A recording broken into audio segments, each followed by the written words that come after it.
de la guerra inéditas hasta ahora. Presentamos la Guerra de las Falkland, su historia secreta.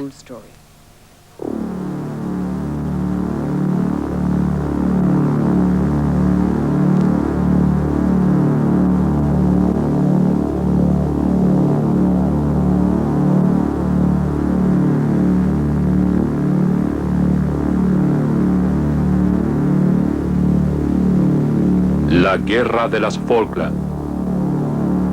Su historia secreta.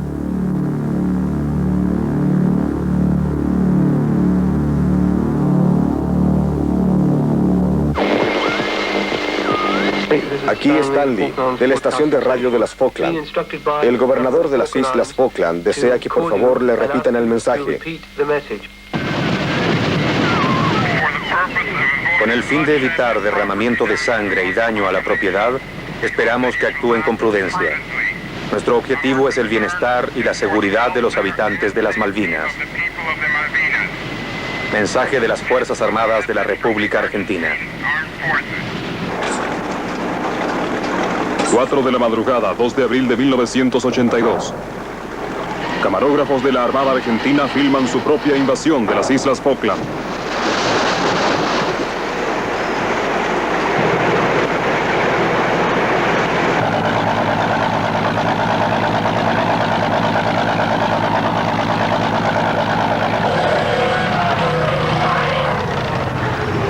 Primero llegaron hombres rana desde un submarino y luego las principales fuerzas de ataque.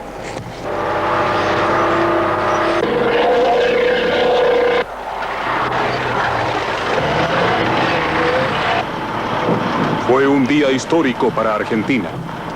Por supuesto, como argentino me sentí muy emocionado y también como profesional, ¿no es cierto? Como argentino porque el ser protagonista de la recuperación de las Islas Malvinas tanto tiempo, ¿no es cierto?, en manos inglesas, me llenó de orgullo. Aquí la estación de radio de las Falkland.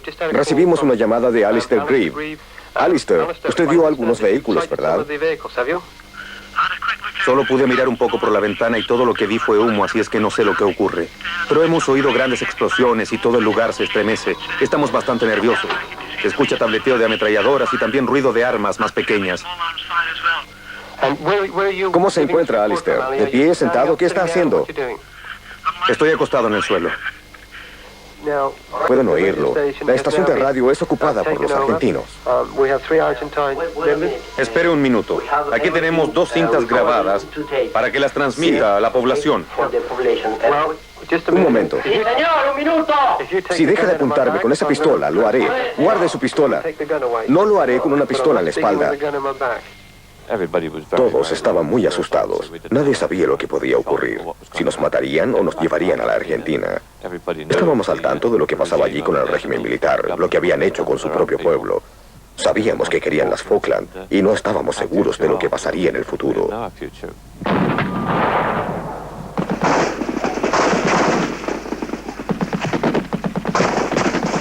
A las 7 de la mañana, después de una cruenta lucha, la Casa de Gobierno fue totalmente rodeada. En las inmediaciones de la Casa de Gobernador, muy próximo,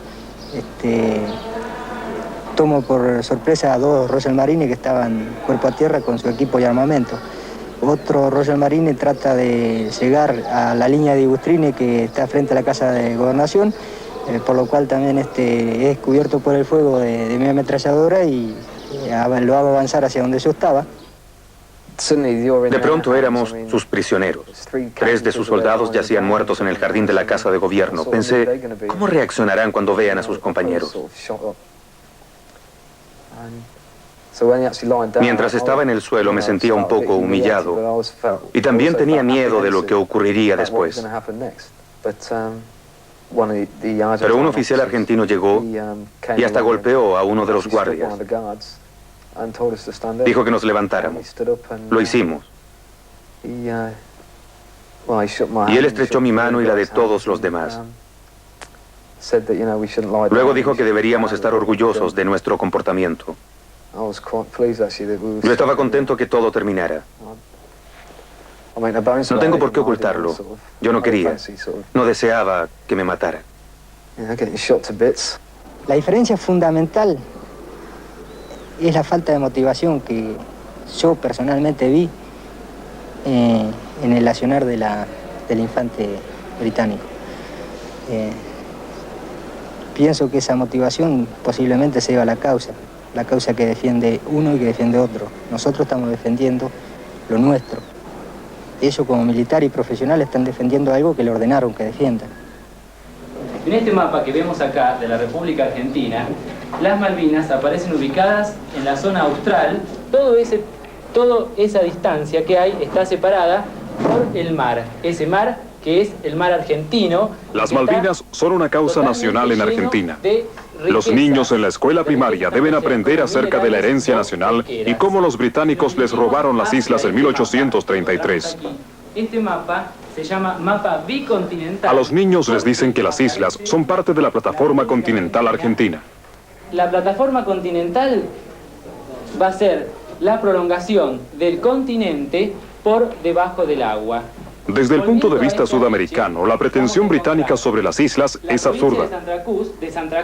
Incluso una dictadura impopular sería aclamada si lograra recuperar las Malvinas. En Buenos Aires, la multitud enloqueció cuando supo la noticia. Todo pasó a segundo plano: la violenta represión del régimen militar y la crisis económica. El sueño nacional de recuperar las Malvinas se había realizado.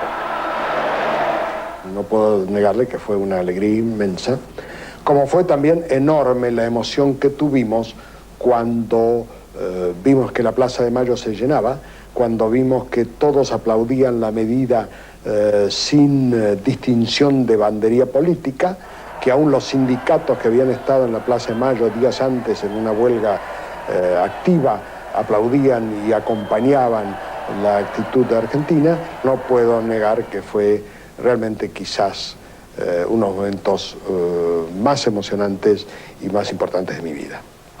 ¿Se ha comunicado al gobernador? En Londres, la gente estaba indignada porque el gobierno había permitido que se invadiera territorio británico.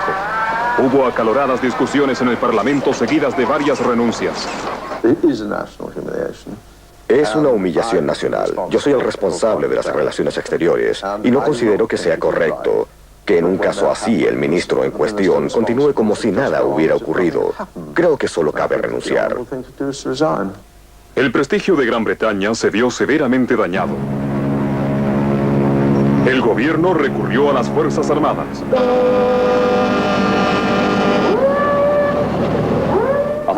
Pensamos que todo terminaría antes de que llegáramos. Solo se trataba de unos pocos hombres en una pequeña isla que seguramente se irían a casa en cuanto vieran llegar a la Marina Real. Todo terminaría en poco tiempo.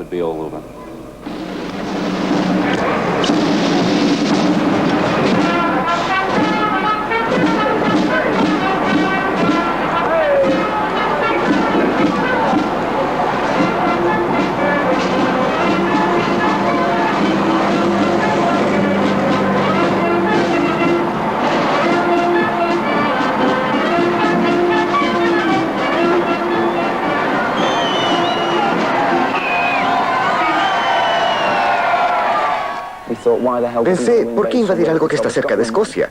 Nadie sabía dónde estaban las islas. Yo no tenía idea.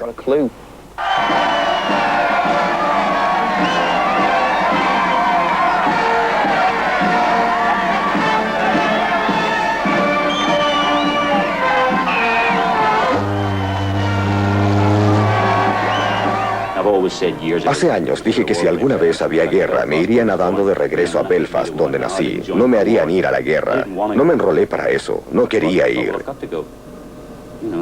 Pero luego pensé, tengo que hacerlo. Los contribuyentes han pagado mi sueldo y me necesitan. Ahora nos necesitan a todos.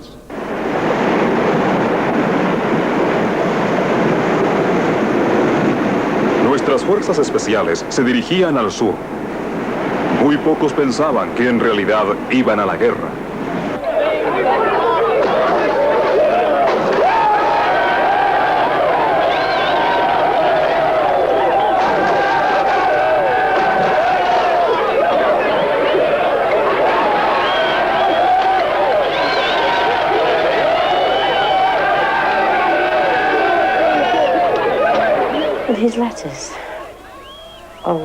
En las cartas se le notaba muy emocionado. Me decía, la vida social es increíble. Jugamos a los dardos, las cartas, hay mucha gente. Organizan toda clase de juegos en cubierta. En una de sus cartas me dijo, cualquier cosa que enfrentemos allá no será tan mala si conservamos la alegre camaradería que reina en el barco.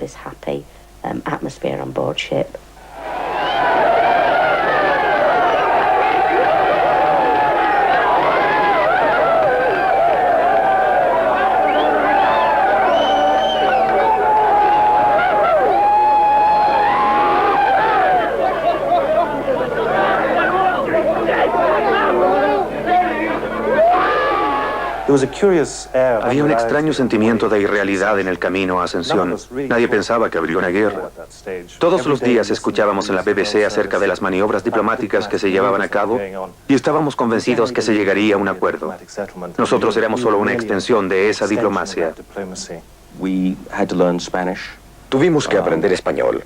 En verdad, lo único que aprendimos a decir fue manos arriba y ríndase y expresiones semejantes. No creímos que fuera necesario aprender a decir me rindo o algo por el estilo. Muchos adoptaron una actitud muy beligerante. Un piloto de helicóptero me dijo que nunca había lanzado una carga de profundidad en un blanco viviente y que le gustaría mucho hacerlo. Uno de los pilotos de los Harrier manifestó que Gran Bretaña necesitaba una pequeña guerra como esa para levantar la moral.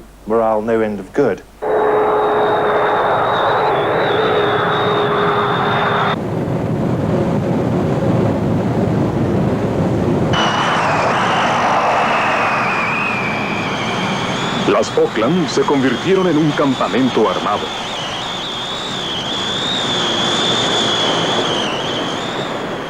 Miles de jóvenes conscriptos llegaron de Argentina. La primera vez que ingresé al pueblo, veía que todo lo que había, era inglés. O sea, no había nada argentino. Lo único que había era un tanque de YPF que me hacía acordar a mi país. Una cosa graciosa que me pasó fue que agarramos un clavito, y decía Made in England, el clavito. Entonces, uno se pone a pensar, ¿no? ¿Qué es esto? ¿Dónde estoy? Nosotros que íbamos a defender supuestamente a la gente que estaba allá, porque esa era la que yo creí, resulta que no era nuestra gente. O sea que no sé si los invasores eran los que vivían o los que venían. El Comando Operacional de las Malvinas, en su comunicado número 4, garantiza la continuidad de la forma de vida de los habitantes, el respeto a la propiedad privada, la libertad de entrar, salir o permanecer en la isla. Además, se exhorta a la población a continuar con sus actividades normales. Lo primero que dijeron al llegar fue que nada cambiaría, pero luego nos comunicaron las nuevas disposiciones. Teníamos que conducir por la derecha, debíamos circular con permisos especiales, no podíamos salir de Stanley. Holandeses o los pueblos de Europa cuando fueron ocupados. Es un gran orgullo para mí decir que en todo el tiempo en que estuvimos en Malvinas, pese al aumento de cantidad de tropa que hizo que Puerto Argentino pareciera una pequeña isla en medio de 10.000 soldados, no hubiera ningún acto de violación o intento de violación, no hubiera ninguna agresión física y solo se produjeran algunos casos de ingreso a domicilios. Se implementaron consejos de guerra con condenas correspondientes, ya sea algún oficial, suboficial o soldado. La casa contigua estaba desocupada, los vecinos estaban en Gran Bretaña y yo tenía la llave. Había muchos argentinos golpeando la puerta. Mi esposo dijo, es mejor que salga y les dé la llave. Cuenta de lo que significa no poder sentarse. Traté de hacerlo y no pude, estaba tan tensa, tan preocupada. Todo lo que hice fue ir a la cocina a preparar un café. Luego regresé, no sabía que en 20 minutos o media hora se pudiera tomar tanto café. Puse Tierra de Esperanza y Gloria en el tocadiscos y abrí las ventanas. Conociendo el sentido de humor de mi esposo, pensé que si debía morir, tal vez lo haría con una pequeña sonrisa en los labios.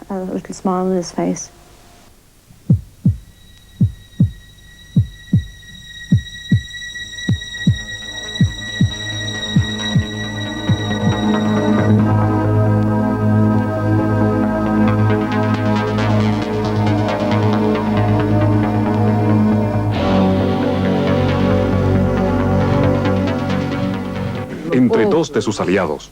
The whole conflict seemed to be strange. It seemed to be much less important. El conflicto era muy extraño. Parecía mucho menos importante de lo que ambos lados pretendían, porque las islas Falkland objetivamente no son tan vitales, por así decirlo, para nadie.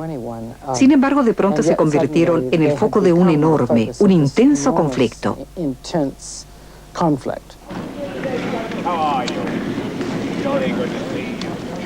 Alexander Haig intentó negociar un acuerdo. David Gomper formaba parte de la delegación. El recuerdo más memorable que tengo de Londres es la señora Thatcher. La forma en que presidía el gabinete de guerra y hablaba por Gran Bretaña durante las negociaciones. Permitía que los demás se expresaran y comentaran algunos aspectos profesionales, pero, en todo caso, era ella quien decía la última palabra y a veces imponía su decisión a un miembro antiguo del gabinete.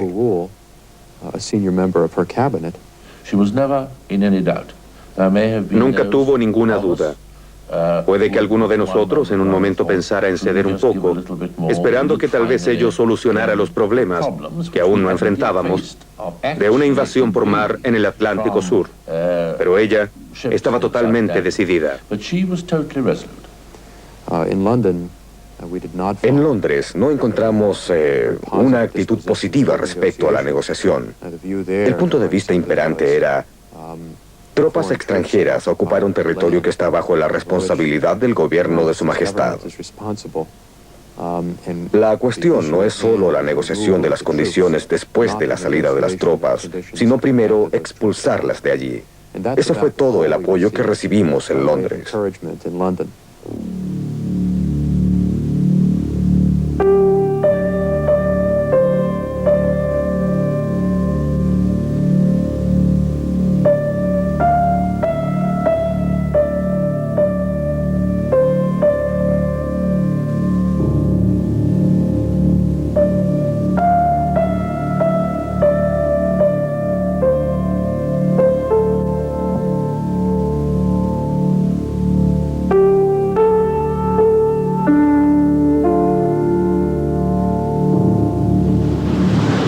Las tormentosas aguas del Atlántico Sur trajeron consigo un cambio en el ambiente a bordo de los barcos de las fuerzas especiales.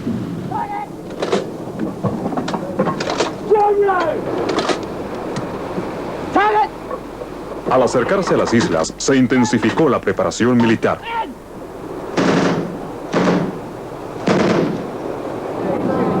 Los infantes de marina que defendieron las islas durante la invasión argentina habían sido deportados a Gran Bretaña por sus captores. Ahora regresaban integrando las fuerzas especiales. Éramos bastante célebres entre los demás compañeros. Nos preguntaban cosas, ¿cómo es estar bajo el fuego? ¿Qué fue lo que hiciste? Y asuntos por el estilo. Nos sentíamos entusiastas debido al ambiente que nos rodeaba. Nuestra actitud era: vamos a expulsar a esos tipos de allí. A medida que nos acercábamos, todo el espíritu patriótico fue desapareciendo. Más bien parecía: lleguemos de una vez, hagamos lo necesario y vámonos. Y si no tenemos que hacerlo, tanto mejor.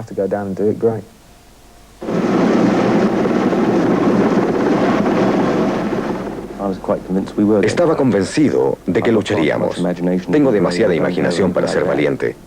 El comandante John Kingsley era más o menos de la misma idea. Recuerdo que una vez me dijo a propósito de una fotografía que se le había tomado a toda la compañía: es bastante triste saber que algunos de estos hombres no estarán aquí si tomamos otra foto al regresar. Lo pensé durante un tiempo y luego decidí escribirle una carta a mi esposa para decirle cuánto la quería y lo que sentía por ella. Le hablé de cosas que más tarde pudiera rememorar, una canción, lugares especiales. Recuerdo que le aconsejé cómo actuar cuando fuera viuda. Fue muy difícil escribir esa carta, pero la de mi hijo lo fue aún más. Y no creo que incluso ahora pudiera releerla. Estaba toda mojada en lágrimas. Cuando por fin terminé de escribirlas, se las envié a mi padre y le pedí que él se las hiciera llegar en caso de que yo muriera. Al llegar a Buenos Aires, Alexander Haig encontró una serie de inconvenientes. Estamos convencidos que la tarea no será fácil, pero lo que está en juego es tan importante que es indispensable que todos los participantes en la discusión hagan un supremo esfuerzo. Gracias. El ambiente en las calles era de júbilo. La Junta prometió que las Malvinas nunca se entregarían. Argentina no pensaba renunciar a sus derechos.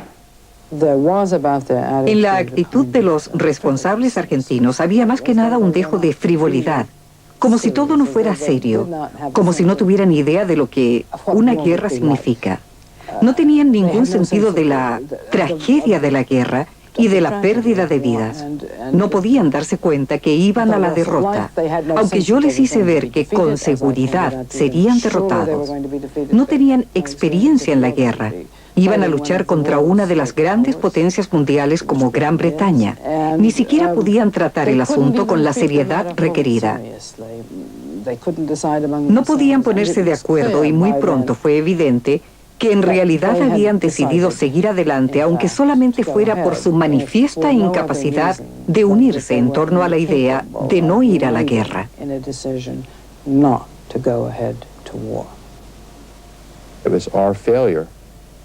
Fracasamos en promover un acuerdo. Fracasamos en imponerlo en Buenos Aires. Eso fue lo que removió el último obstáculo y permitió que las fuerzas entraran en combate y empezara la matanza. Se repite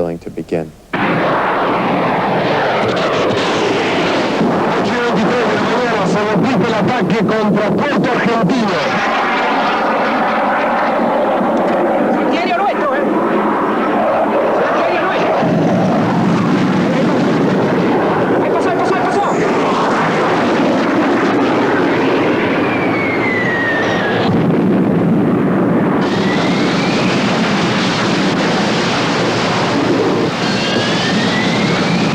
De mayo.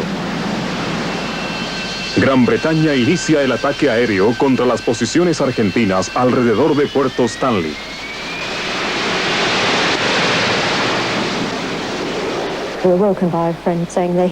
Un amigo nos despertó diciendo, llegaron, los británicos llegaron. Estaba tan contenta que me puse a saltar de alegría frente a la ventana, hasta que solo a unos metros de distancia vi que los argentinos me estaban apuntando con una ametralladora y hacían señas que me apartara o empezarían a disparar. Así es que me retiré de inmediato.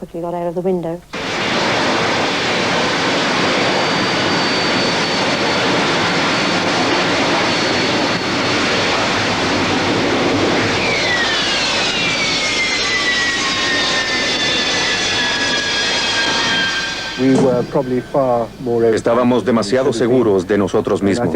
Creo que el sentimiento general era que después de desamarrear un poco a los argentinos, estos darían media vuelta diciendo, está bien, ya basta, no queremos seguir con esto.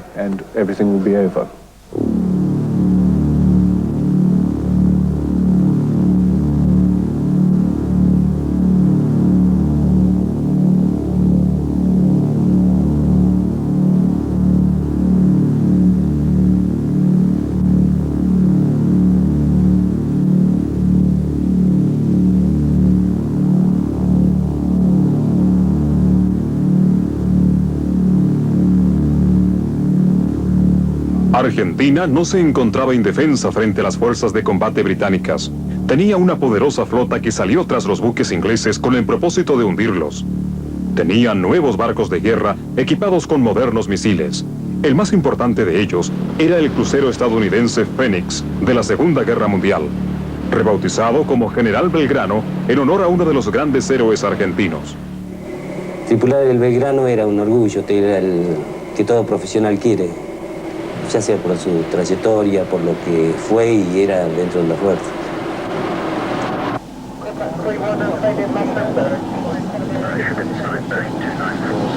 El submarino nuclear británico Conqueror llevaba una quincena patrullando el Atlántico Sur. Siguió al Belgrano durante 2 días.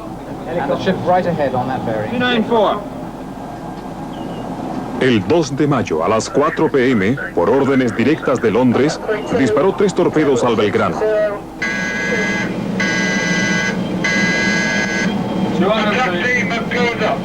Dos dieron en el blanco. Esa primera explosión fue realmente la que causó la mayor cantidad de muertos en el buque. Hay que estimar del orden de 275 muertos por la propia explosión, onda expansiva, onda calórica, inundación progresiva de todos los compartimientos. A los 4 segundos del primer impacto, sobreviene el segundo impacto, sobre la proa, a 15 metros de la proa, que hace que esos 15 metros prácticamente desaparezcan en el agua. Tomo la decisión de ordenar ese abandono. Una voz que para un comandante naval evidentemente debe ser la más importante y la más trágica de toda su historial marinero. Uno se siente imposibilitado de no poder salvar más gente, sabiendo que hay más gente abajo, de que no poder rescatarlas. No por cosa de unos, pero se siente imposibilitado. Ya lo que era recorrer la cubierta principal y ver lo que había sobre la cubierta principal, o sea, quemados, para tratar de llevarlo a las balsas. Se siente de que se pierden muchos compañeros que quedan abajo esperando, de que sabiendo que nosotros estábamos arriba, los rescatemos. Se siente tristeza por no poder cumplir con ello. Pero usted sabía que ahí abajo estaban sus colegas, exacto, sus amigos. En otro puesto de guardia. Y realmente no podía hacer nada, ¿no? Nada.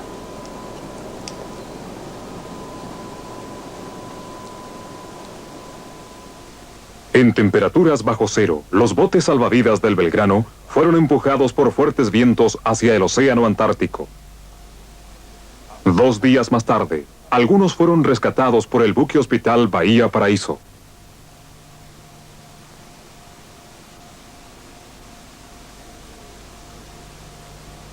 Muchos de los tripulantes del Belgrano murieron literalmente de frío.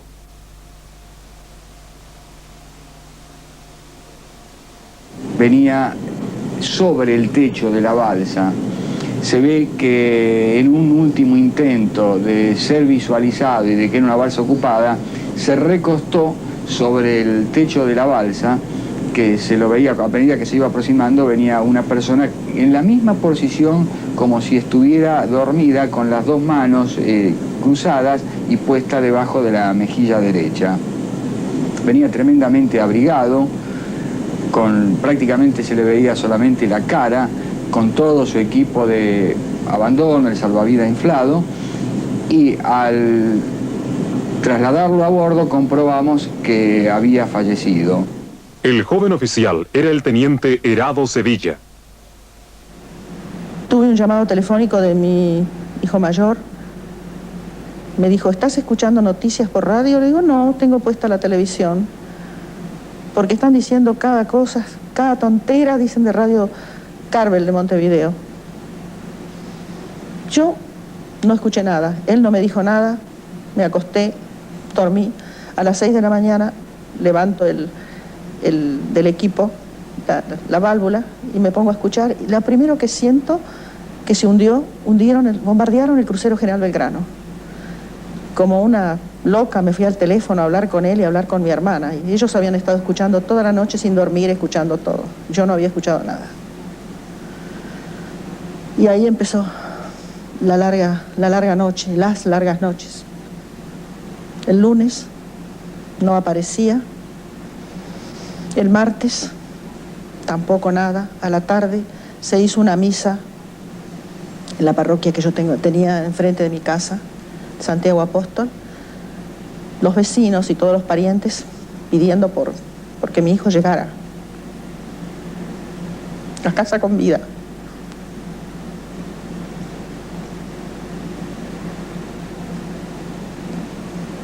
No fue así. Desgraciadamente no fue así.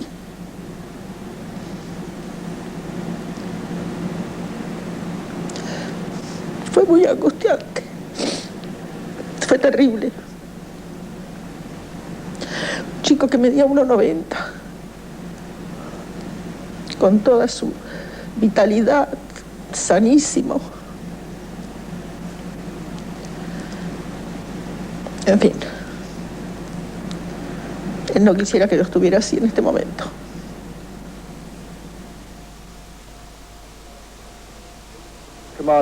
Les habla el comandante. Hoy hemos tenido bastante éxito. El Belgrano, un crucero argentino, ha sido torpedeado al sur de las Islas Falkland por uno de nuestros submarinos. La euforia provocada por el hundimiento de una nave enemiga duró poco. Pilotos de la Marina Argentina estaban decididos a contraatacar.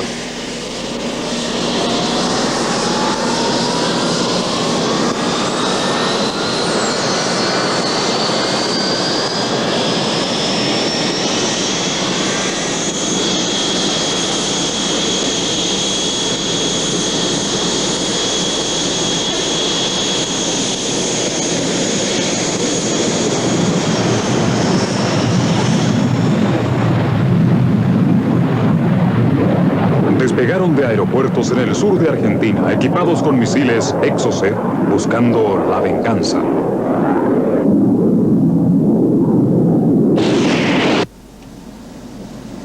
El Sheffield estaba tratando de localizar aviones enemigos en posición de adelanto respecto al resto de la flota británica. Blind, AWOL, one probable target, 01010. Go flash, direct the radar. El mar estaba muy tranquilo. Estábamos vigilando y al principio creí que era un torpedo, porque el agua relucía y se estremecía un poco. Dije a los demás que parecía un torpedo. El piloto miró con sus gemelos al mismo lugar y dijo, no, es un Exocet.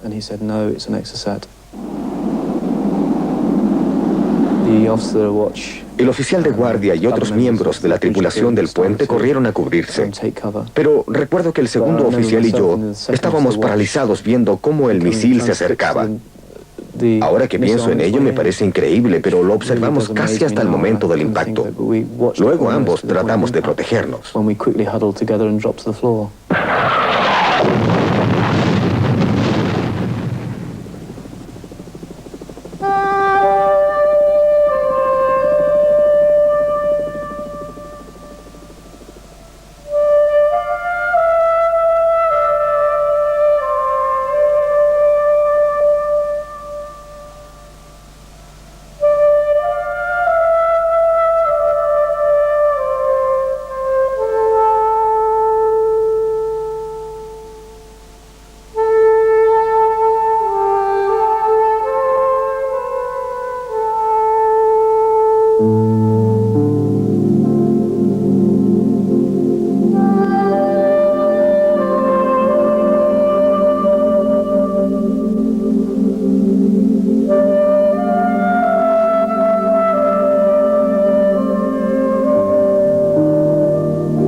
San Carlos, el lugar elegido para el desembarco británico.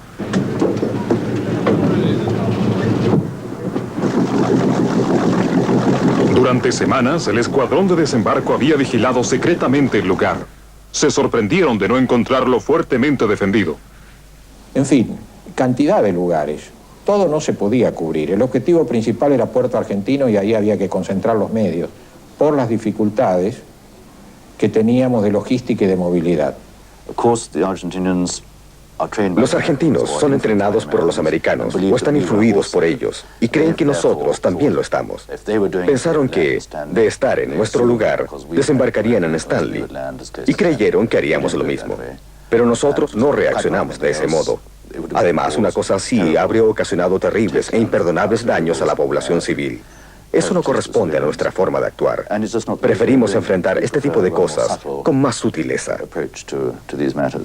Subo a su puesto de observatorio, ya se había despejado un poco la bruma y no solamente estaba, ¿no es cierto?, la fragata que él describía, sino varios barcos importantes, más fragatas y decenas de helicópteros y lanchones que ya se estaban desprendiendo de las fragatas en dirección hacia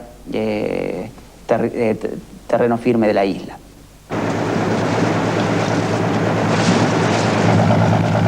Realmente era impactante, primero porque, a rigor de verdad, yo nunca había visto una flota desplegada de esa magnitud y mucho menos haciendo un desembarco y mucho menos que el desembarco sea de 5.000 hombres en contra de mis 40.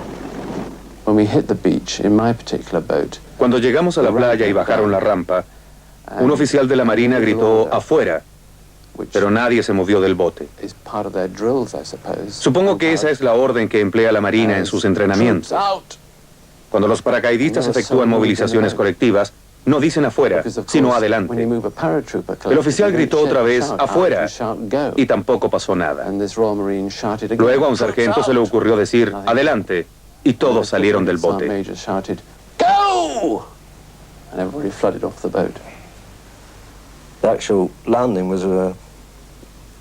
Nuestro desembarco fue un poco ridículo porque todos creíamos que íbamos a combatir, pero no tuvimos ninguna oposición. Así es que de pronto tuvimos 500 o 600 paracaidistas que salían gritando de los botes de desembarco. Ellos nunca habían hecho una cosa así antes. En los entrenamientos siempre se lanzan en paracaídas. Por eso todo fue bastante caótico. Las compañías tuvieron que reagruparse para poder avanzar. Si el desembarco hubiera encontrado resistencia, creo que al comienzo nos habríamos visto en serios problemas. El brigadier Julian Thompson temía que los barcos sufrieran un ataque aéreo mientras las tropas desembarcaban en San Carlos. Trató de alertar a Londres sobre el peligro, pero no tuvo éxito. Tenía conciencia de que yo era responsable de las vidas de muchísimos hombres. Envié un mensaje diciendo que, por supuesto, llevaríamos a cabo el desembarco porque era una orden, pero deseaba dejar constancia de que en caso de sufrir un ataque aéreo y el enemigo lograba su objetivo, nuestras bajas serían muy numerosas. Un político nunca debe decir a sus consejeros militares que siente temor por el número de bajas. Si lo hace, los comandantes pueden actuar con cautela cuando probablemente esto no sea lo más indicado.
El piloto de un avión a reacción debe ser bueno o si no muere.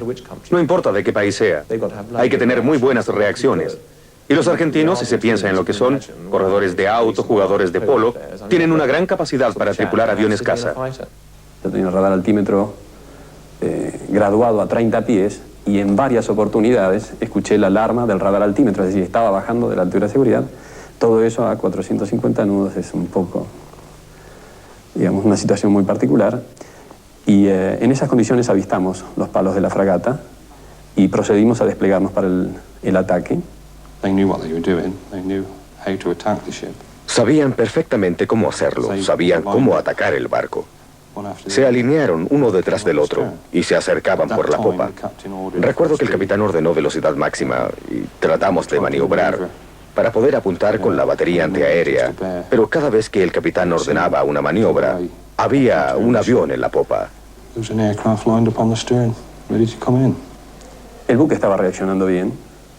El buque había incrementado su velocidad al máximo. La estela me indicaba que estaba dando el máximo de su velocidad. La dirección de su proa indicaba que iba buscando aguas abiertas en el medio del canal. Y cuando ya estuvo mi avión encima y estaba en las condiciones de apretar el botón, o prácticamente al apretar el botón, inició una brusca caída hacia babor. Y en esas condiciones lancé mi bomba y efectué el escape. Me dio la impresión que el comandante que estaba abajo conocía su oficio. Y iniciado el escape, escucho la voz de mi numeral que decía: muy bien, señor. Eso me indicaba que de mis bombas algo había andado bien. El piloto Mike Crabtree permaneció en silencio cuando volamos a través del humo. En la parte trasera no podíamos ver lo que estaba ocurriendo. Solo podíamos oler el humo. Luego sobrevolamos por el lado de babor y miramos hacia abajo. Es algo que nunca podré olvidar. Las llamas consumían el barco. Estaba anclado con los cañones apuntando hacia el cielo, sin energía hidráulica. La cubierta estaba aplastada y parecía que la hubieran abierto con un abrelatas.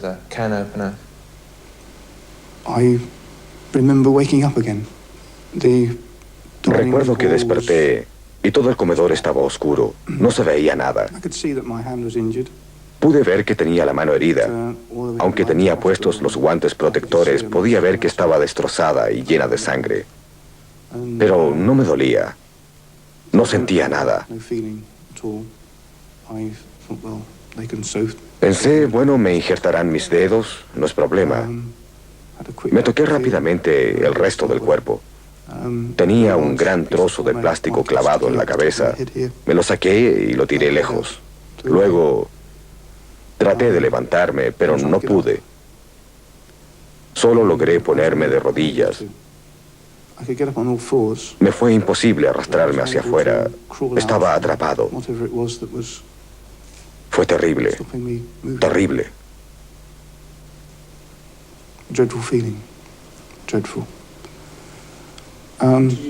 ¿En qué pensó? En salir de allí. En salir. Debía hacerlo ya que había logrado sobrevivir.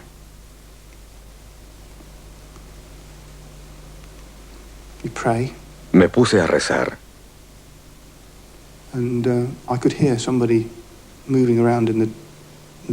Pude oír que alguien se movía en los escombros.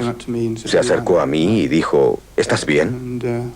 Yo le contesté: sí, sácame esto de encima. Estaba tan oscuro que no podía ver quién era. Recuerdo muy bien en lo que estaba pensando. En ese momento En esos días mi esposa tenía 5 meses de embarazo, nuestro primer hijo.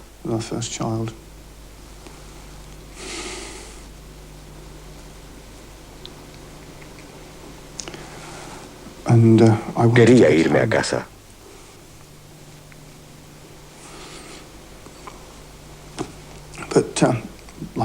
Entonces, como por milagro, el barco se dio vuelta y pudimos respirar aire fresco. Creo que entró aire por el agujero en el costado.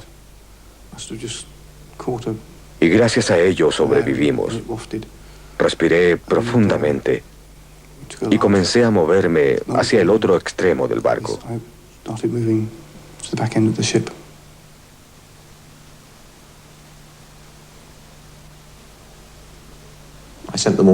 Los hice desembarcar y luego me quedé solo en el puente. Todos estaban abandonando el barco.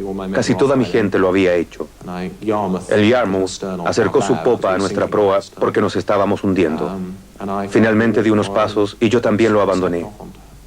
Fue muy triste verlo hundirse mientras nos alejábamos. Muchos de mis hombres lloraron. ¿Y usted?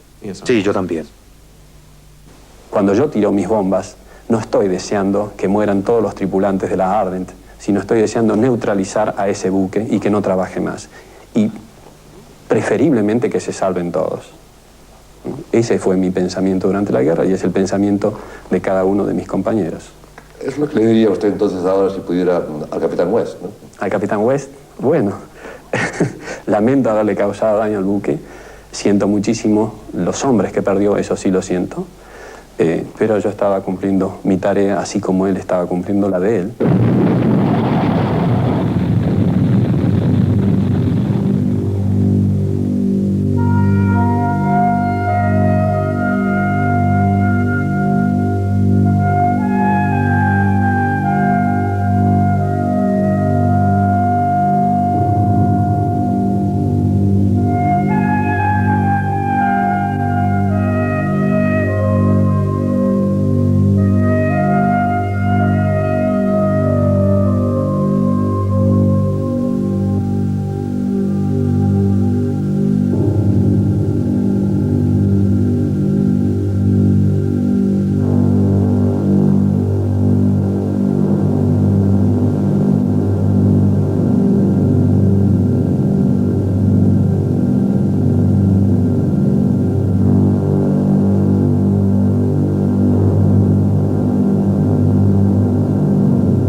El Minerva nos advirtió que había aviones enemigos 40 millas al noroeste.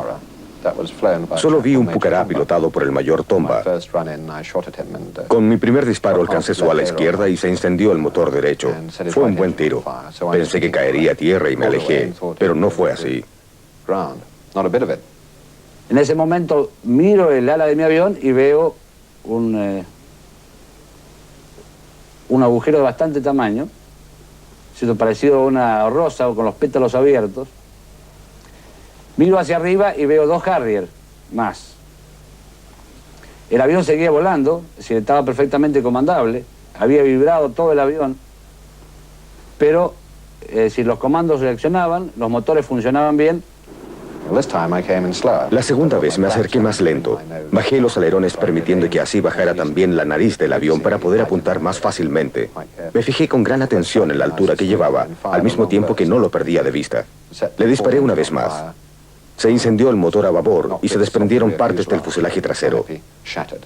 Y siento otra ráfaga, es decir, el avión sigue vibrando, se prende fuego un motor y ya los comandos respondían muy débilmente. Momentos más tarde ya, al accionar los comandos, siento que los comandos no responden, que el avión prácticamente se había prendido fuego y en ese momento me eyecto, cayendo muy próximo al avión, entre 40 y 50 metros del avión, y caímos prácticamente juntos. Recuerdo que pensé, ¿qué tipo? Debería haberse lanzado en paracaídas luego del primer disparo, pero permaneció en el avión hasta que ya no podía volar. Se lanzó justo antes de estrellarse y caminó de regreso a Goose Green, donde más tarde lo capturaron. Siento un gran respeto por él. Fue un acto de gran valentía.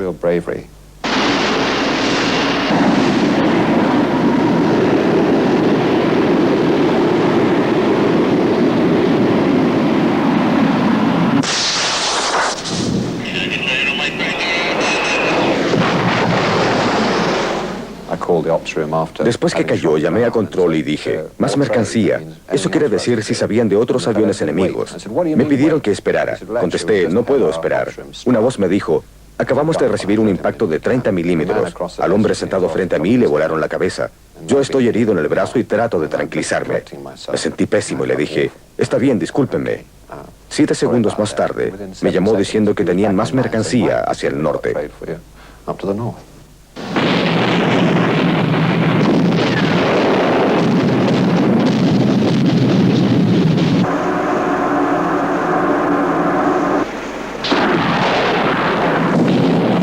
Los pilotos argentinos sufrieron graves bajas. Solo unos pocos lograron sobrevivir a los impactos. Personalmente pensaba que me iban a tirar al agua, claro, porque esa era uno estando prisionero, digamos, la psicosis que uno tiene es totalmente cambiante. Ahí me colocan boca abajo, me sacan el equipo y me apuntan, digamos, con un fusil.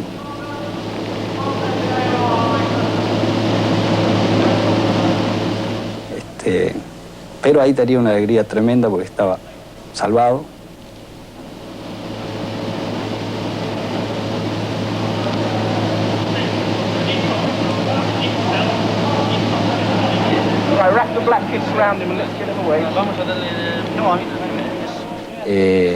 Y allí miré mis piernas y estaban flexionadas y la pierna izquierda la tenía no en su posición normal, estaba dislocada. Tenía mucho dolor en las piernas, o sea, me colocaron morfina, me pusieron una M en la frente y me quitaron todo el equipo de vuelo.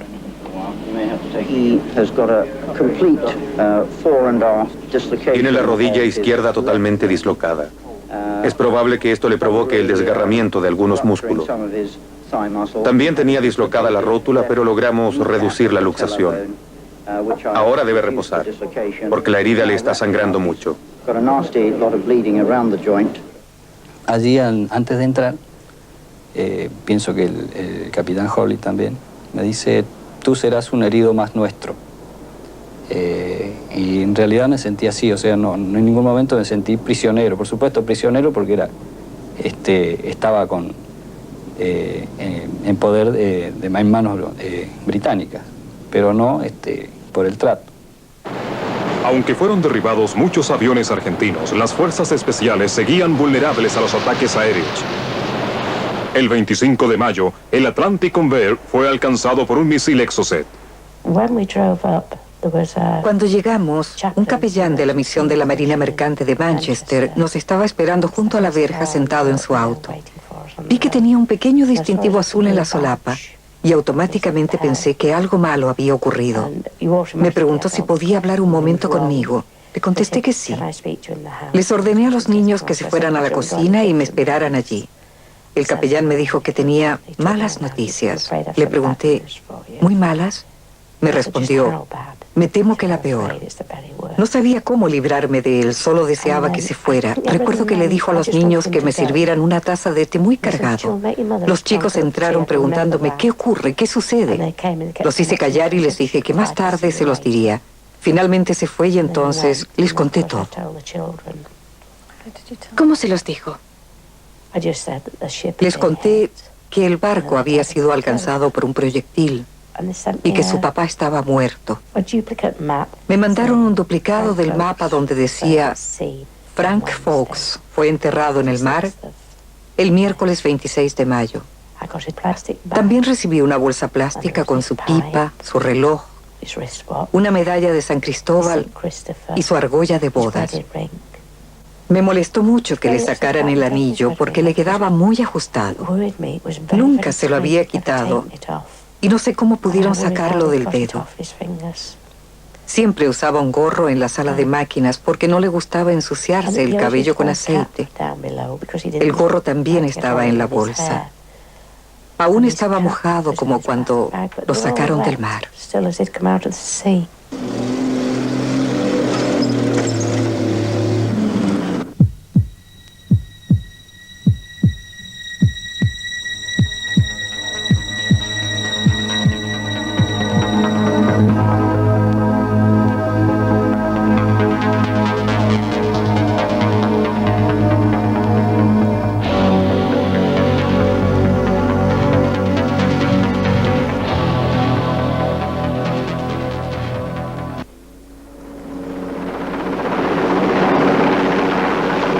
Las tropas británicas que estaban en San Carlos se vieron detenidas debido a la pérdida de equipos vitales que venían a bordo del Atlantic Convair.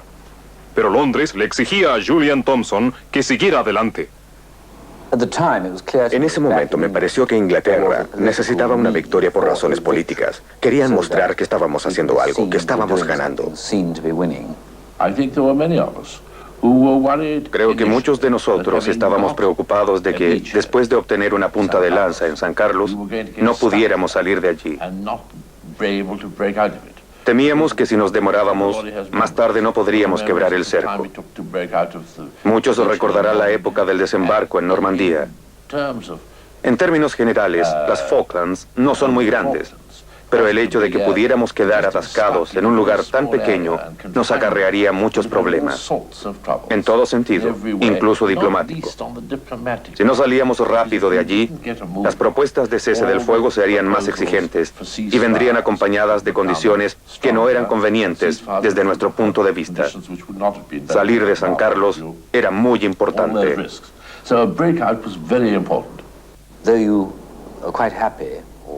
Aunque uno esté contento, o al menos dispuesto a morir por su reina y su país, no hay nadie que acepte morir por los políticos. A menudo me llamaban por la radio para que hablara con el cuartel general en Northwood. Recuerdo que una vez, después de una conversación telefónica especialmente irritante, salí de la tienda mascullando bastante enojado. Ganaré la guerra para estos truanes y luego me iré.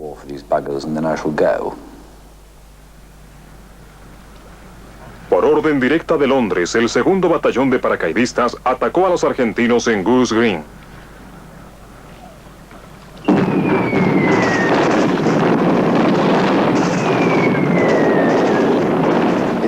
Está oscuro. Hay muchísimo ruido. Uno es el blanco del fuego enemigo. Se quema fósforo blanco para que haya humo y poder iluminar la noche. Las balas pasan rozando nuestro rostro. Todos sentimos miedo. Uno se acerca a las trincheras, lanza granadas, dispara, usa la bayoneta. Es una lucha salvaje, a muerte. No se parece a nada de lo que conocemos, es básicamente una matanza.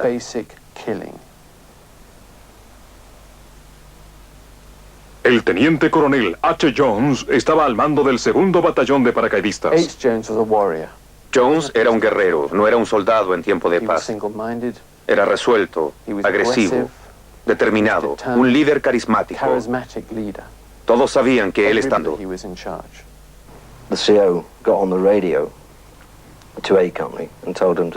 El comandante llamó por radio a la compañía A y les dijo que se apresuraran y siguieran adelante, pero ellos no podían. Se dio vuelta y dijo, no lo voy a permitir. Decidió ir donde estaba la compañía A. Decir que era un hombre muy obstinado no sería ninguna exageración. Cuando decidía que algo debía hacerse, pues había que hacerlo. Uno no tiene tiempo de pensar. Si el comandante dice que hay que hacerlo, no queda más remedio. Tal vez durante o después uno piense que es una estupidez, pero igual lo hace. El comandante dijo, nos reuniremos con la compañía A. Así es que eso hicimos.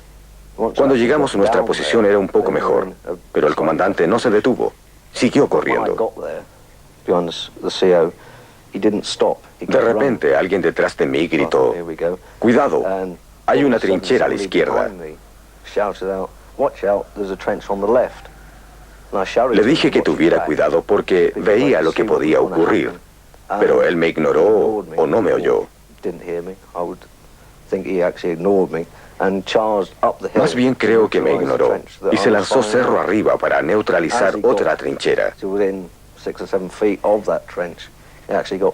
Cuando le faltaban un par de metros para llegar, le dispararon de las trincheras a su espalda. Incluso pude ver cómo las balas golpeaban el suelo siguiendo su trayectoria, acercándose poco a poco hacia él y finalmente alcanzándolo en la espalda. El impacto de los disparos lo proyectó hasta la trinchera a la que pretendía llegar.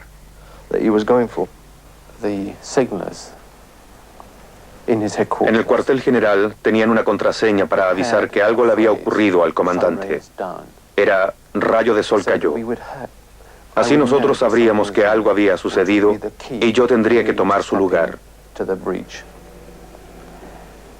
En medio de la confusión oí la contraseña y no pude creerlo. Pedí que lo verificaran. El sargento Blackburn me gritó: Dios mío, le estoy diciendo que rayo de sol cayó. Entonces sentí que me recorría una corriente de aprensión y de miedo. ¿Sería capaz de hacerlo? ¿Qué hago ahora? ¿Qué pasará allá arriba?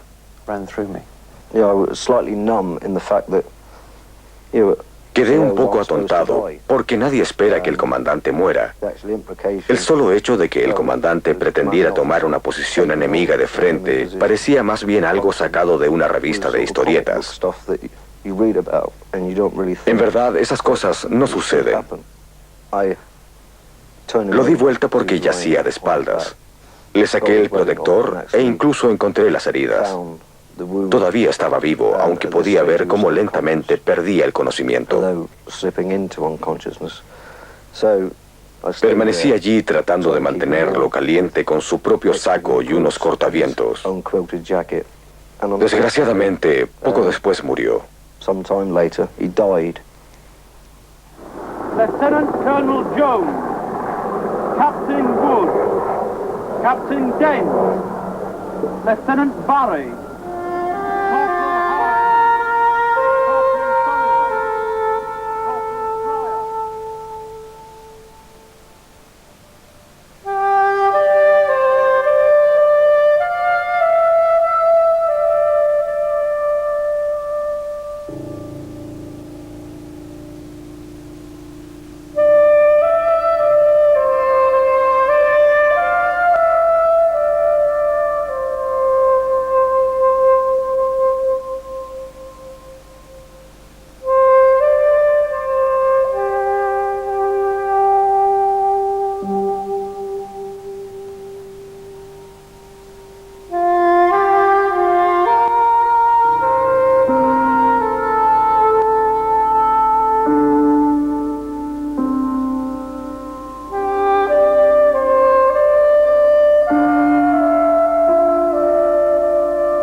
Al lado del lugar de detención de los prisioneros de guerra, que en verdad era un corral de ovejas, había una cantidad de municiones que debía ser trasladada. Teníamos la ligera sospecha de que tal vez era una trampa. Les preguntamos a los oficiales argentinos si querían mover los proyectiles para su propia seguridad. Designaron a algunos oficiales y soldados para que ayudaran a trasladar las municiones de artillería y morteros. Lo estaban haciendo cuando de repente se produjo una explosión.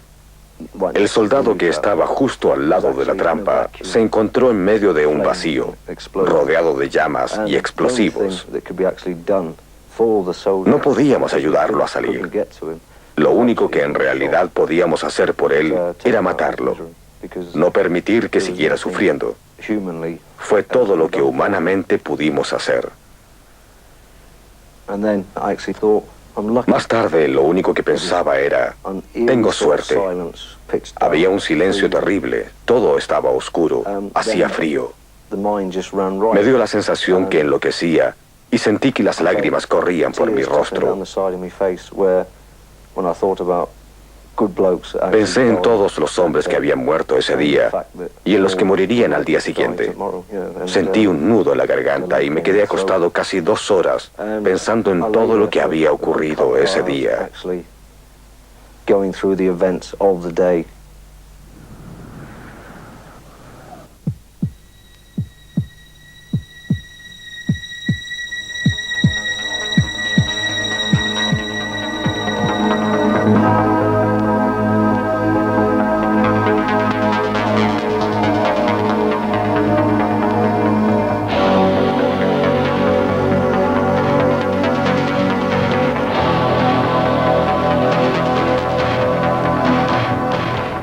Para facilitar el avance hacia Puerto Stanley, se llevaron refuerzos a San Carlos. Para evitar una larga marcha, la guardia galesa fue trasladada por mar en el Sir Galahad hacia un lugar llamado Bluff Cove. Debido al mal tiempo, el Sir Galahad no pudo atracar en Bluff Cove y tuvo que dirigirse a una pequeña ensenada llamada Fitzroy. El mayor Southby Taylor se encolerizó al ver llegar el barco lleno de tropas a plena luz del día. Corría peligro inmediato de ser atacado por aviones argentinos. Insistió en que los hombres fueran enviados a la playa, que solo estaba a 200 metros.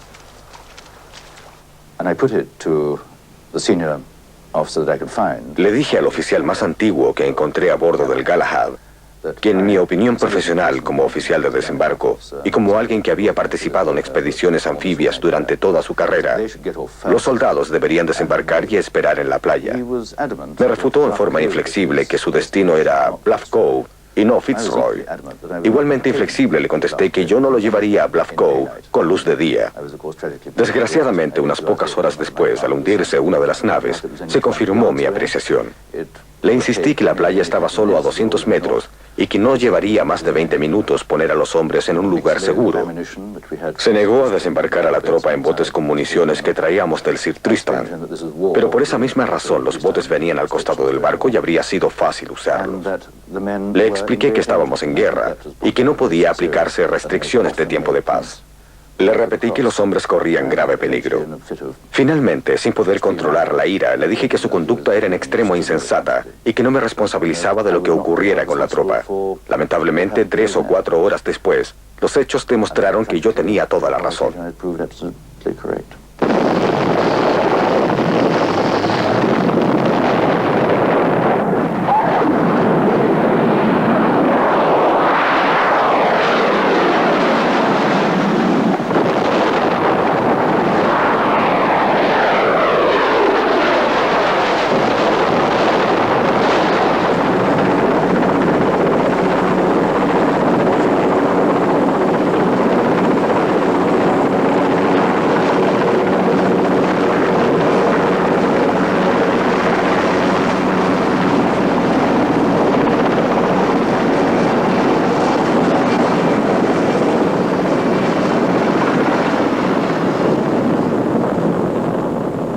Había cuerpos por todos lados y el barco parecía una bola de fuego.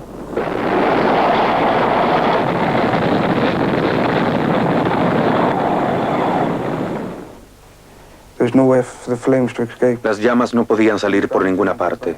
Rebotaban y volvían. Ahí fue donde me quemé la espalda y las piernas, cuando todo mi cuerpo ardía. Luego corrí hacia afuera. Me caí y por eso me quemé las manos.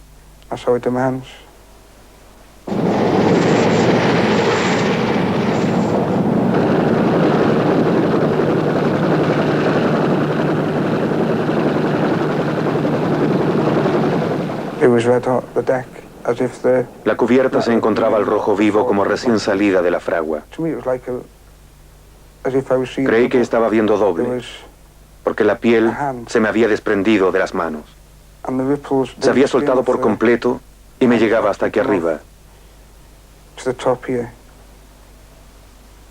Parecía un guante sobre mi mano, moviéndose para todos lados.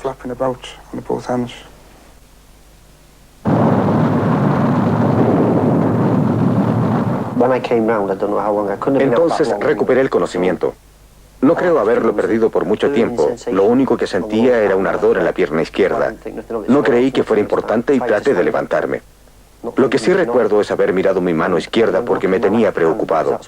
Estaba destrozada. Cuando me levanté vi que no tenía pierna. Solo me quedaban unos pocos trozos.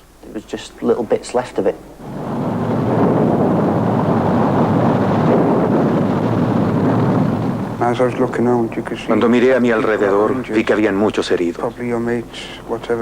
Tal vez muchos de ellos eran mis compañeros, pero no pude reconocerlos, porque tenían toda la cara negra y el pelo quemado. Tenían la cabeza ennegrecida y llena de costras, con grandes llagas. El olor era algo espantoso.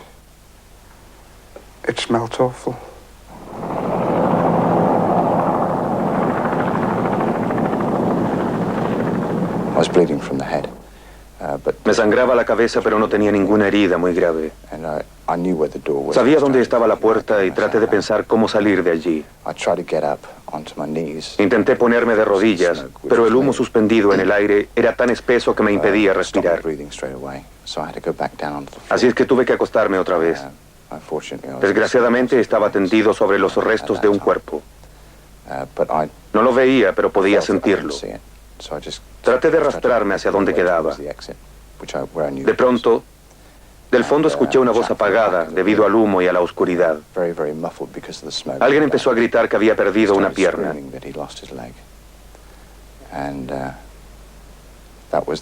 Esa fue la decisión más importante de mi vida. No sabía si quedarme o ayudarle, o si salir lo más rápido posible de allí. Nadie nunca se habría enterado porque éramos los únicos vivos en ese lugar. Decidí que deseaba ser un héroe. Por eso regresé y estuvimos un tiempo llamándonos a través de la oscuridad, mientras yo aún seguía intentando convencerme de que lo mejor para mí era dar media vuelta y buscar la salida. Finalmente encontré a Kevin Woodford, por casualidad. Debo haber tropezado con el muñón de su pierna, porque de repente salió un puño en la oscuridad y me dio un golpe. Kevin estaba totalmente histérico.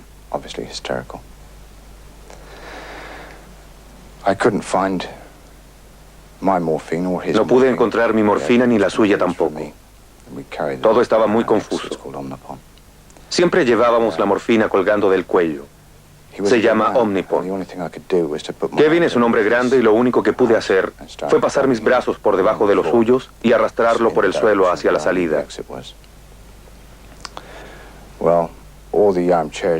Todas las sillas y los sofás se habían convertido en verdaderas barricadas.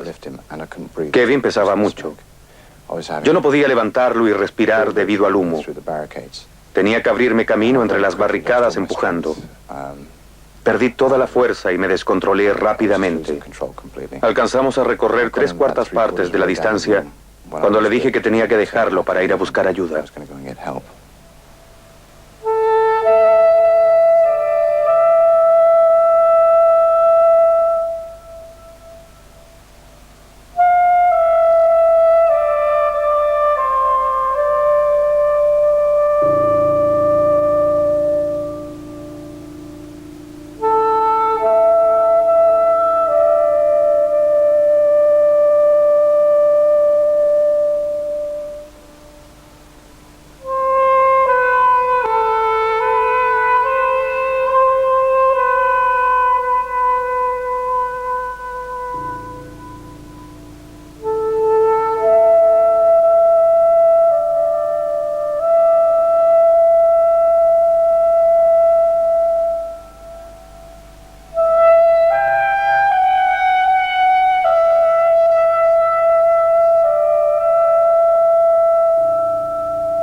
Cuando el helicóptero aterrizó, yo estaba en una camilla sosteniendo mi pierna en el aire.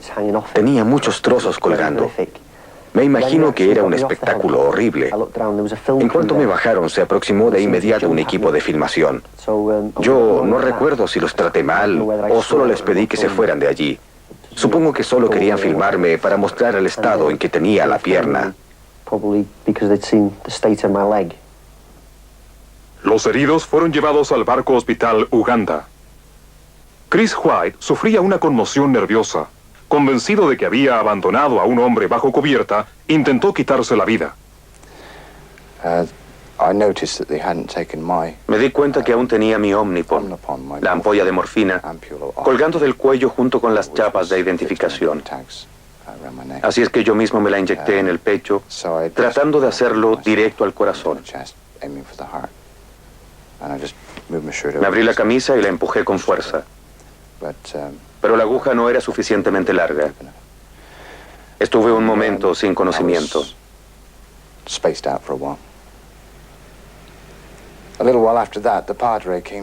Poco después vino a verme un sacerdote. Había oído hablar de alguien que insistía en hacer tonterías. Y también conocí a un muchacho que había perdido la pierna en el Galahad y se encontraba en cuidado intensivo. Entonces sumó 2 más 2 y me llevó a ver a Kevin Woodford. Yo no pude reconocerlo porque el día en cuestión todo estaba oscuro. Nos miramos mutuamente y estallamos en llanto. Fue una sensación increíble. Todos los quemados fueron atendidos en el casino de oficiales del Uganda, convertido en sala de hospital. Había un terrible olor a quemado. Muy cerca del casino de oficiales había una pequeña cocinilla. Tenía olor a tostadas quemadas. Al abrir la puerta de la sala se podía ver cerca de 40 rostros negros. El espectáculo era tan horrible que solo deseaba dar media vuelta y correr.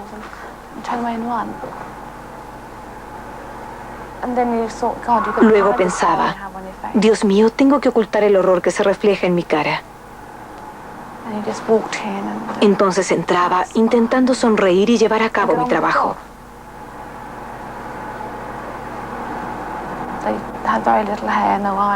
No tenían ni pestañas, ni cejas y muy poco pelo. Muchos tenían las manos dentro de bolsas plásticas, llenas de una crema especial que se usa en las quemaduras de extrema gravedad. Mi primer impulso era regresar a mi cuarto para poder llorar, porque sentía tanta lástima por esos pobres chicos.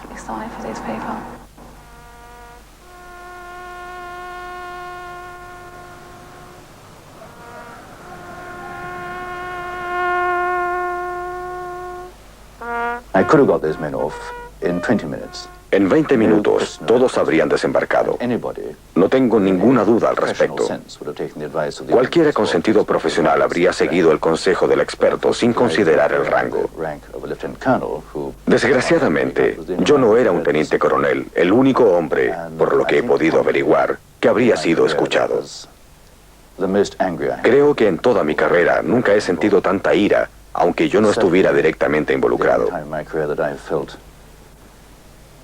En todo caso, es la única vez que casi me avergüenzo de verme envuelto en algo que haya salido mal. Y aunque en parte me culpo por no haber insistido más vigorosamente para que la tropa desembarcara, creo que en realidad no soy responsable de la muerte de esos hombres. Incluso hasta ahora me afecta después de 6 años, 5 años.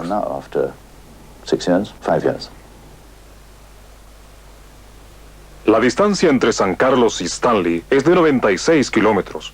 Las tropas británicas tuvieron que recorrerlas a pie. Se llevó a cabo en condiciones extremadamente duras, temperaturas bajo cero, nieve y lluvias torrenciales. Como era imposible conseguir agua fresca, teníamos que conformarnos con lo que podíamos sacar de la tierra.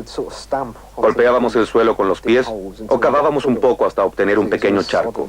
La tierra está siempre empapada. Con las cucharas llenábamos nuestros tazones y luego echábamos tabletas esterilizadoras. El agua era absolutamente negra, pero igual teníamos que beberla. A pesar de la gran cantidad de tabletas esterilizadoras que usamos, al final todos estábamos enfermos. Cuando llegamos a Stanley, yo personalmente no usaba más calzoncillos y había muchos más como yo porque casi todos sufríamos de diarrea. Uno de los muchachos de nuestro grupo se bajó los pantalones, cortó los calzoncillos con su cuchillo, los tiró por ahí y siguió caminando. No le quedaba más remedio. El doctor nos había dicho que lo único que podíamos hacer era beber mucha agua porque nos estábamos deshidratando. Así es que debíamos seguir bebiendo esa inmundicia.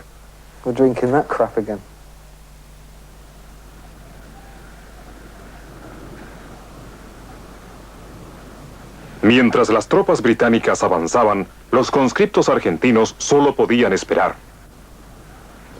Atrincherados en las montañas alrededor de Stanley, se preparaban para el ataque final. Nuestras conversaciones en los últimos días era decir, bueno, ¿cuántos podemos morir? 5, 10, 20. Entonces la desesperación de no poder hacer nada, de esperar la muerte, de sentir uno que va a morir.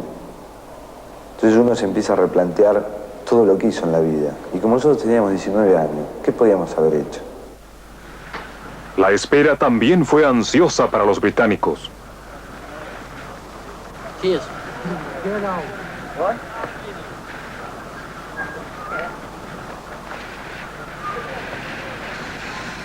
Las tropas tuvieron que esperar hasta que dieron la orden de atacar.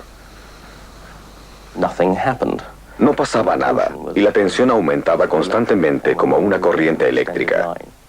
Estábamos todos preparados en nuestras respectivas líneas, pero nada ocurría. Después de un tiempo, casi se podía palpar una sensación de alivio. Muchos pensaban que se habían ido, que ya no estaban allí.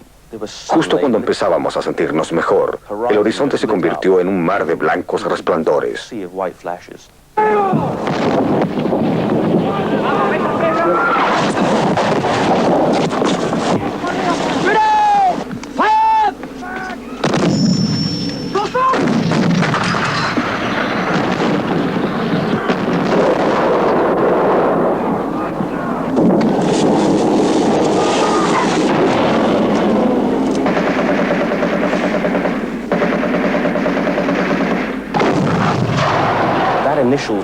El fuego inicial fue increíble.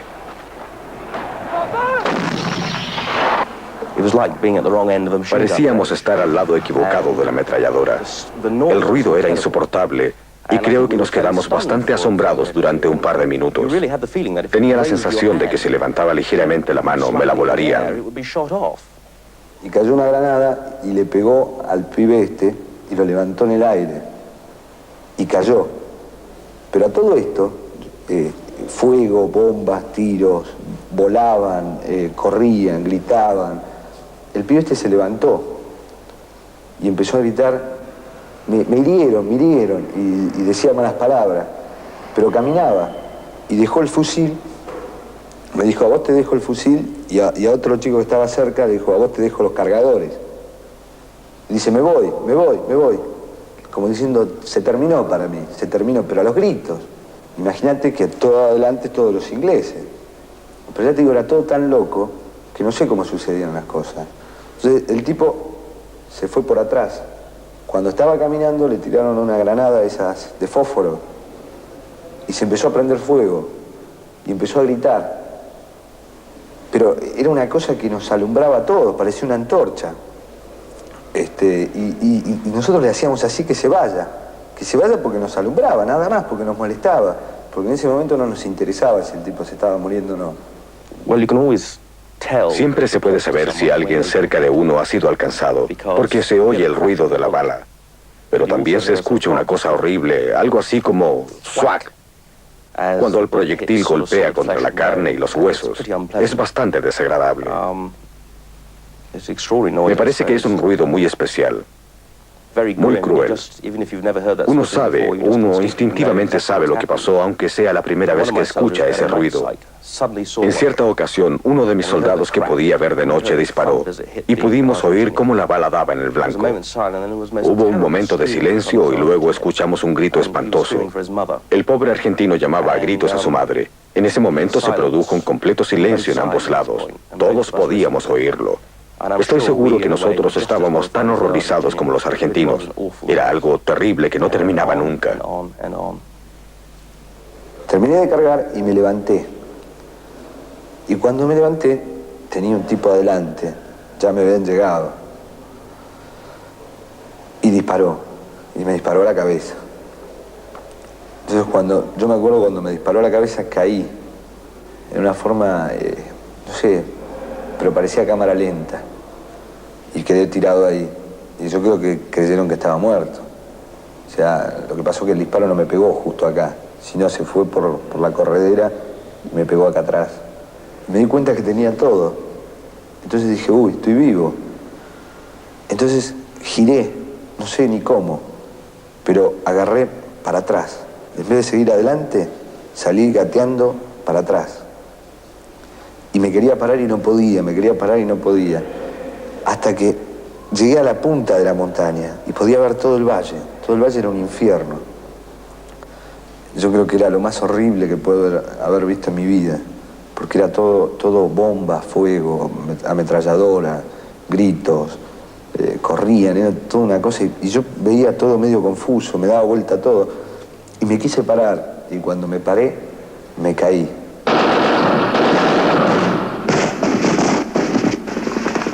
A mí ya me daban por muerto. Cuando me llevaron delante del capitán, dijeron que yo era el Chino Benítez, como me decían, que estaba muerto.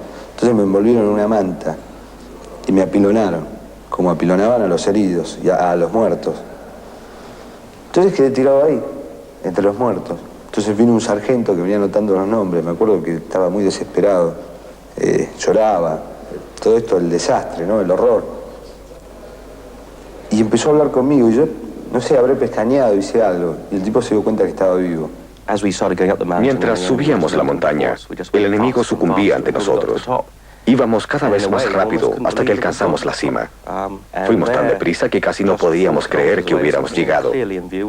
Incluso podíamos ver Stanley solo a unos 6 kilómetros de distancia. Se veían las luces. Por un par de segundos nos quedamos allí con una sensación de euforia. Pensábamos, lo conseguimos. Fue un error fatal porque en ese momento, a unos 200 metros, varios soldados argentinos abrieron fuego sobre nosotros. En ese estallido inicial, en verdad, fue casi una emboscada. Cayeron 3 de los nuestros. Vi al hombre que estaba a mi lado dar una vuelta en redondo. Lo habían herido en la mano y la fuerza del impacto lo hizo prácticamente girar igual que un trompo. Oí un ruido a mis espaldas y alguien cayó justo detrás de mí. Todo parecía ocurrir en cámara lenta. En realidad, más bien creo que mi cerebro funcionaba demasiado rápido. Cuando me di vuelta para buscar refugio, sentí un gran golpe en las piernas. Las huellas de los impactos parecían círculos escarlatas a mi alrededor.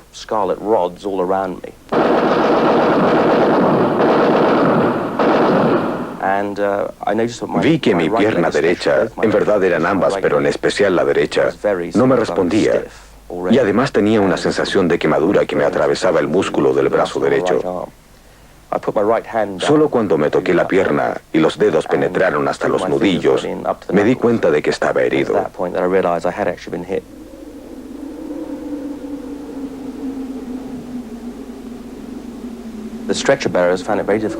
Los camilleros no podían llegar hasta nosotros. Finalmente lo consiguieron y empezaron a bajarnos. Lo único que recuerdo es que más tarde yacía cerca de la camilla y había un profundo silencio. No escuché ningún disparo. Tal vez me desmayé por un momento, no lo sé. Miré alrededor y vi a los camilleros despedazados. Al menos uno de ellos lo estaba. Era algo horrible. No podía creerlo. Really was wretched. I just couldn't believe it.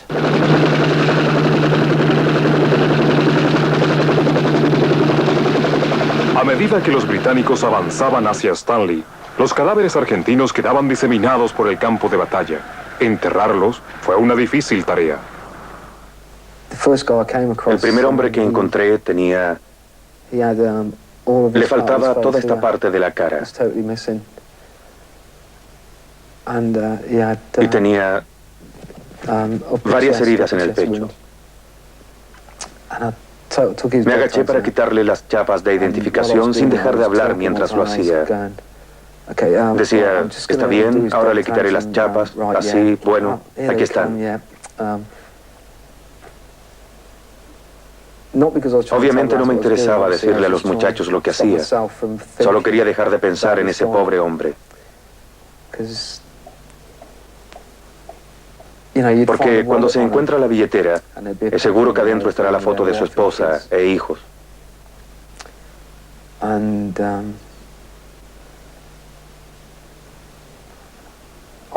Y mientras lo hacía, al mismo tiempo pensaba, Dios mío, este podría ser yo. Todos los cuerpos se veían retorcidos.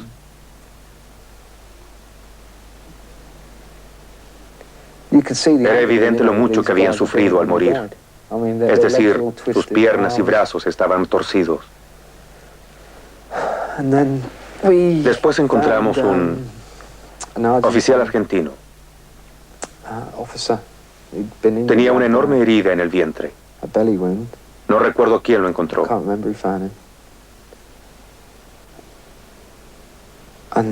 Alguien me llamó diciendo, ven acá, Lou, este aún está vivo. Fui a verlo y él comenzó a hablarme en inglés.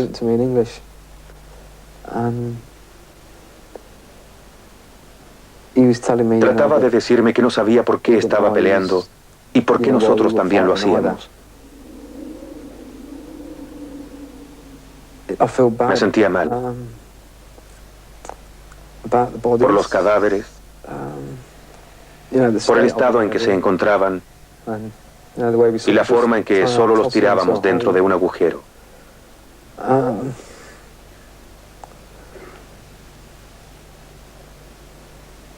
Quiero decir, eran solamente unos muchachos, nada más.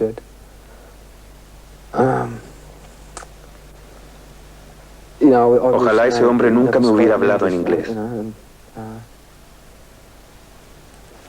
Más tarde murió.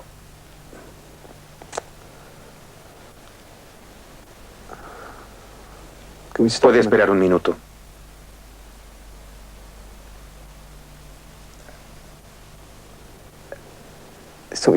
Me demoré 4 años en llorar por unos cuantos muertos. Porque en el momento es imposible.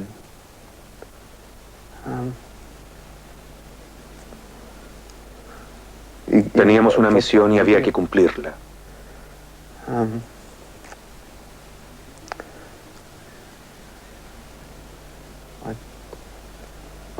Aún siento. Incluso ahora siento. ¿Por qué estoy llorando? Porque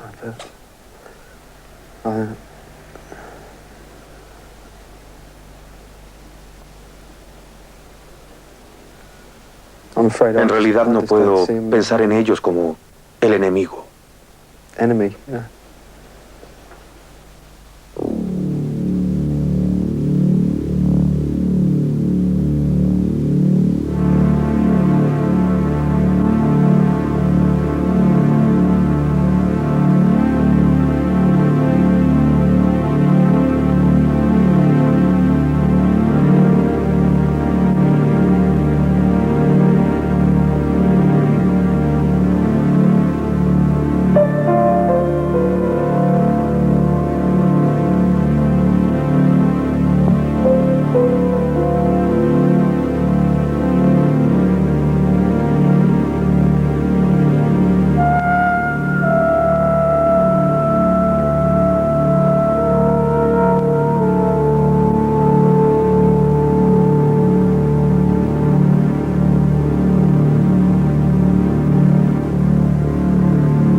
Entonces hay una toma de conciencia de que ya no queda nada por jugar.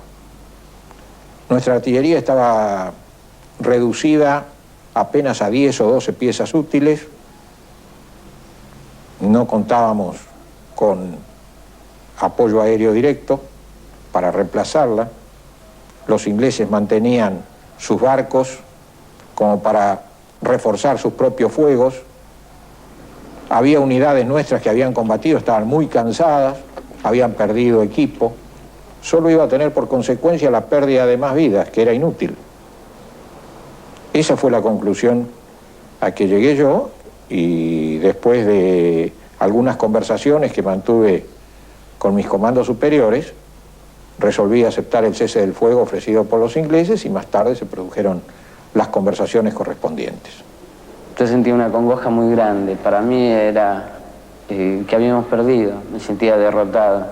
Creo que lo que más me choqueó fue el ver una noche cuando nos juntaron a todos en distintos galpones, cuando nos llevaban para el aeropuerto, ver la bandera inglesa flameando en la bandera inglesa. No, era una derrota bastante grande.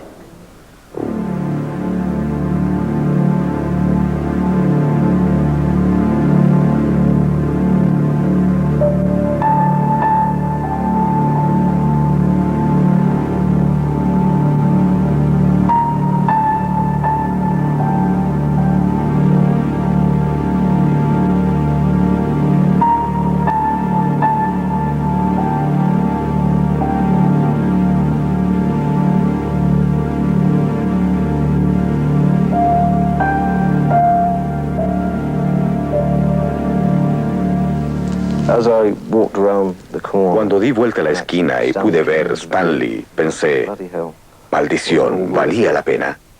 Era hediondo, sucio, y en ningún caso correspondía a la idea que yo me había hecho. Toda la ciudad era un caos.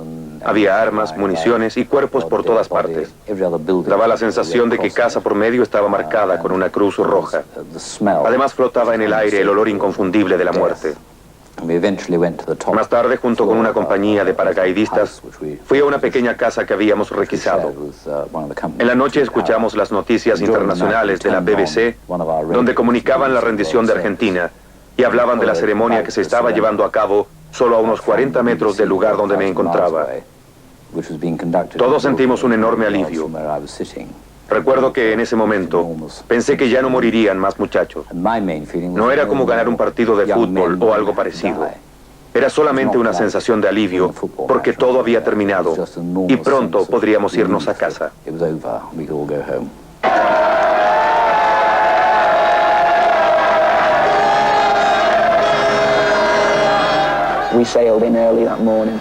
Llegamos temprano en la mañana. Por todas partes había pequeñas embarcaciones llenas de gente que nos aclamaba. En verdad fue una sensación maravillosa porque pensé que no había sido en vano.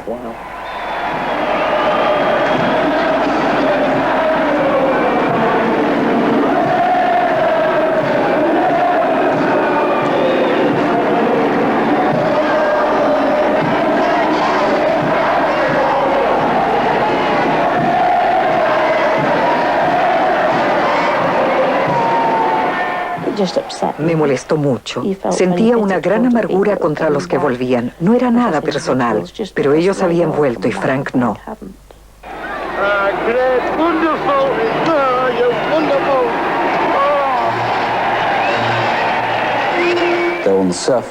Aunque aparentemente todos estaban eufóricos, en algunos aspectos el regreso a casa fue una experiencia bastante difícil para muchos de nosotros.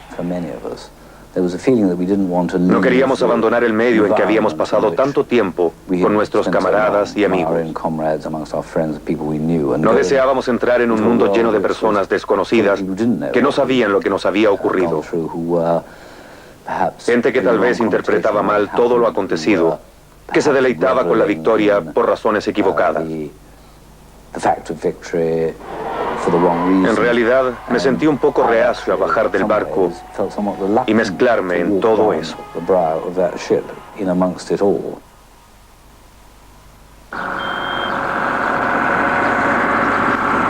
Al volver a Buenos Aires, los reclutas se dieron cuenta que la vida seguía igual que antes de la guerra. Entonces fuimos a un boliche, como le decimos nosotros, a una boate. Y me acuerdo que cuando entré, digo, bueno, no debe ser tan alegre el lugar por lo que pasó. Y me acuerdo que fui a la barra del lugar a tomar una cerveza. Y todo el mundo se divertía como si hubiésemos ganado el mundial. En las caras de la gente no había nada, no había pasado nada. Acá en la Argentina nunca pasó nada. Entonces uno se pregunta, ¿a cuántos padres de familia maté? ¿O a quién maté? ¿O para qué los maté? ¿Sirvió de algo? ¿Lo hice por la patria? ¿Qué es la patria? ¿Son ustedes? Los que hoy sonríen, bailan, mientras nosotros sufrimos. No es resentimiento, no es el pedir un cambio de algo. Es solamente decir, bueno, señores, dimos la vida a los 19 años, muchos se quedaron, nosotros estamos acá y ahora ¿qué hacemos?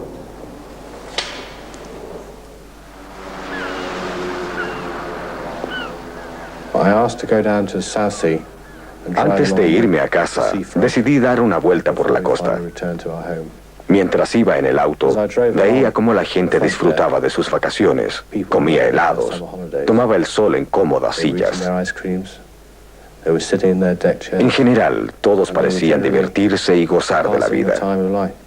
Yo solo tenía deseos de remecerlos y decirles, ¿acaso no saben que hay una guerra y gente muriendo? En cierta forma sentí que para ellos la guerra era algo que ocurría a las 8 de la mañana cuando leían el periódico o encendían la radio, o tal vez a las 9 de la noche en el noticiario de la televisión.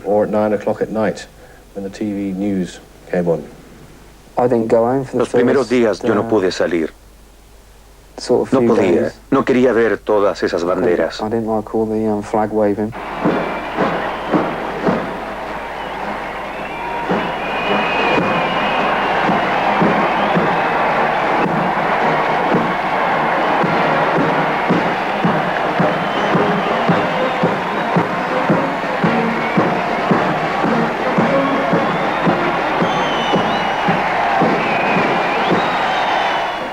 Extraños que se acercaban a preguntar tonterías como ¿mataste a alguien?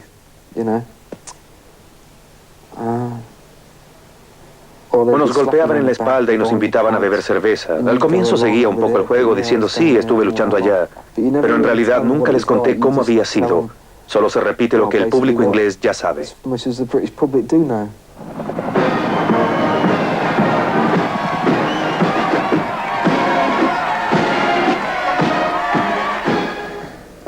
No hay nada bueno. Todo el asunto es una tragedia. La guerra es algo confuso, miserable y sucio.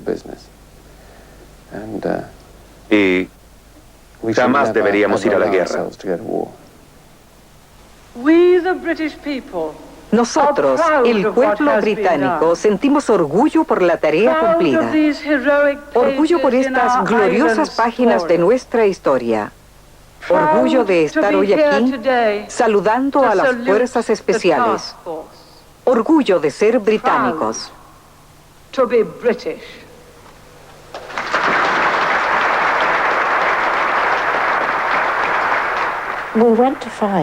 Fuimos a la guerra porque habían invadido territorio británico. En realidad, es una cuestión de orgullo.